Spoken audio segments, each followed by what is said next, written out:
Okay, at this time, go ahead and put your phones away. Two.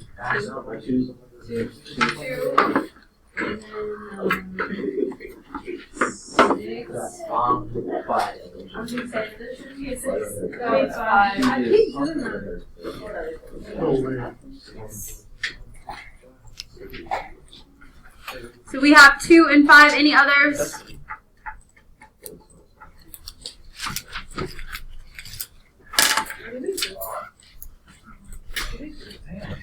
Yeah. Can you give me my code thing? Yeah, what's your number? 4. Put your phone away. Directly at your school. I can't. I love you. Okay. Spooky.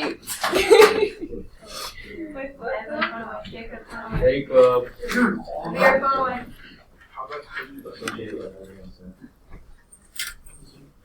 Okay, 2 and 5. Were there any others?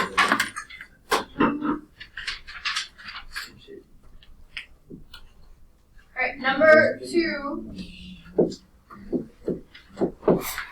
Flying with the wind, a plane went 293 kilometers per hour. Flying into the same wind, the plane only went 217 kilometers per hour. We have to write a system to represent the speed of the wind and how fast the plane would go if there were no wind. Alright, so first we need 2 variables because we're talking about 2 different things. The wind speed and the plane speed. Call that W and V.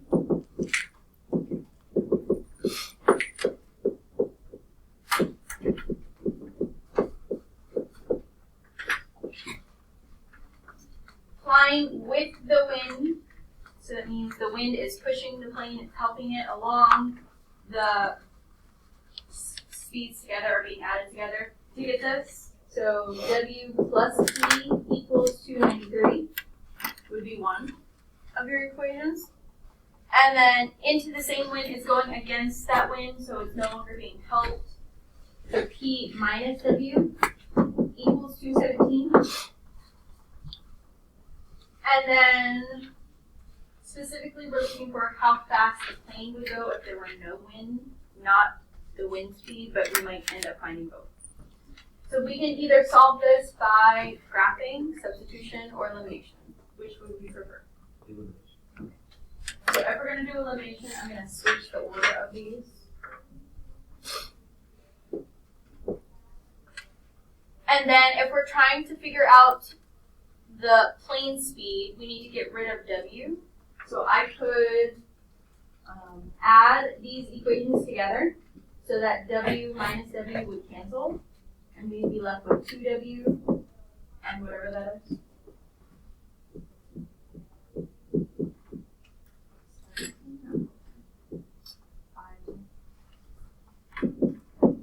And then divide both sides by 2.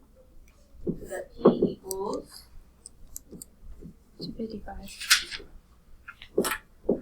And that would be kilometers per hour.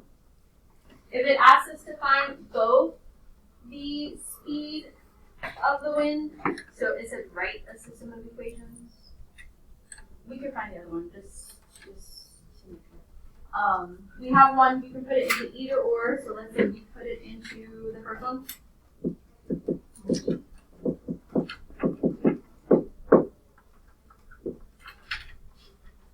And then we got rid of 255, that would give us our wind speed, which is what?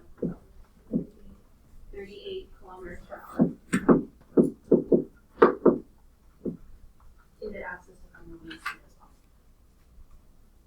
Questions on that? As a reminder, I know we haven't done shark bites in a while, but as we do the shark bites, these are mini cumulative reviews, smaller than the cumulative reviews, for those of us that may be taking the final at the end of the year. So if you have an A at the end of the year, then you'd be exempt, but if you don't, you'd be taking the final. So these are good practices throughout the year.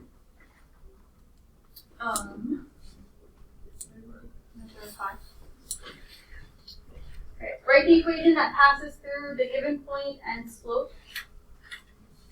So you can do this one of 2 ways. I'll show you both. using your y minus y1 equals m times x minus x1. So you can do it with work or without work. With work, you have an x1 and a y1 and an m. And you can put each of those in. Y minus 6 equals 0 times x minus negative 4. You could change that also to a plus.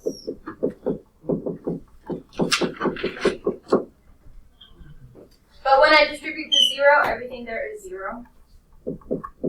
And I would solve for y by adding 6. With work, y equals 6. Without work, if you know that this is a slope that has, the slope is 0, based on your Foy buffs, something that has a 0 slope is going to be a y equals. So if I look at my y value, that would be y equals 6. So you could have done that one of two ways. Questions on that?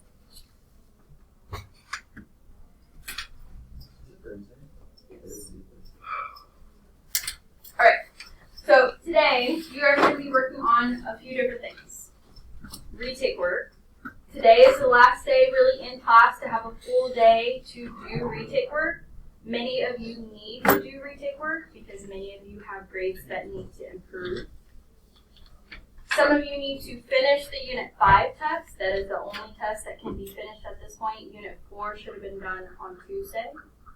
I'll be passing back all of your tests that are completed so you can start retake work. If you're not doing retake work, many of you, if not all of you, are missing some form of Delta Math from Unit 5. So you could be working on those. If you're missing any from Quarter 2, so Unit 2B, Unit 3, Unit 4, any of those Delta Maths, not next Wednesday, but the Wednesday after that, that's the last day to turn those in. So do them and email me if you're turning those in. So keep that in mind. 2 weeks from today is the last day for retakes after school. 2 weeks from yesterday is the last day to finish retake work. So if you need to do retakes, you need to be using this last time wisely, after school wisely, and getting your work done. So missing work, Delta Math, retake work, missing tests. We're working on all of those. Do we have any questions on what we're doing today? Those that need to finish the test, you may not be ready, but I'm going to move you so that I know where you're going to sit. And then everyone else can be working on retake work and whatnot. While you guys are doing that, I'm just going to call you up individually to talk about courses for next year. You have 2 choices for my juniors and sophomores. Algebra 2 or a new course, Data Science.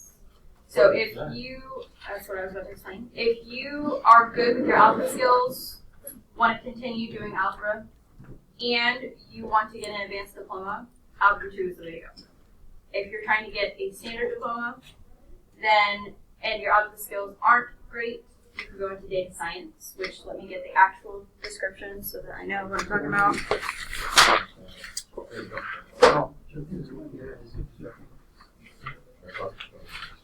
So data science is kind of like statistics, but not. It's kind of like computer programming, computer science, but not. So computer science is like coding and programming. Statistics is like learning how we formulate the data to do the coding and programming and stuff like that. Learning what all of that stuff means in statistics. Data science is knowing how to present that data. Being able to collect and model and visualize that data. So it's more database, it's not really algebra based. So if that's something you're interested in and you want to be in and you're on a standard diploma track, talk to me about that and I can recommend you for that. Questions about either course? I will have both descriptions up if you want to know more about Algebra 2 or Data Science.